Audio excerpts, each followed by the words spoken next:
شايف الاسماعيلي قادر على المنافسه في الدور الثاني؟ طبعا قادر، بس لو هم يعني ركزوا مع المدير الفني وما استغنوش عن نجوم الفريق زي امثال احمد علي كفرود ومعتصم سالم. معتصم سالم لسه بيقولوا فيه سنتين، طب ما تسيبه، ما انتش عارف مساك بيجرى له حاجه بتاع، بيبقى بديل. لو عايز يستمر النادي الاسماعيلي وينافس على البطوله لازم يسيب العناصر بتاعته. ان شاء الله يقدروا ينافسوا تجديد اللعيبه في شهر واحد، وهنشوف ايه اللي هيحصل. ومجلس الاداره قادر ان هو يحس اللعيبه انهم ينافسوا على البطوله ان شاء الله.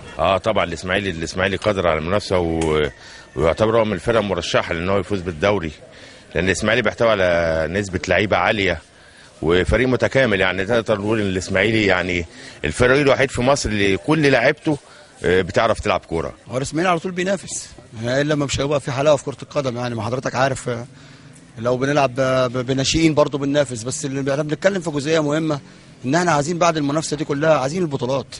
لان احنا برضه من يعني انت تخيل كده نادي الاسماعيلي من سنه ما انشئ، من سنه 1924 لغايه وقتنا هذا 6 بطولات. والله احنا كاسماعيلاوي نتمنى ان الاسماعيلي ياخد البطوله، واحنا الحمد لله كل سنه بننافس يعني.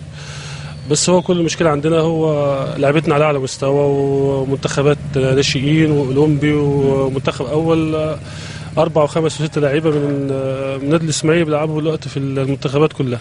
ان شاء الله قادر، بس بشرط رئيس لجنه التبريرات محمد حسام يطلع لي في كل ماتش يقول لك قال ابلاطر رضي الله عنه وانا بشتغل بدون اجر.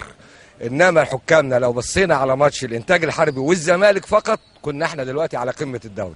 عندنا 7 لعيبه في المنتخب مصر، يعني يمكن احنا اكتر فرقه في عندها لعيبه في منتخب مصر.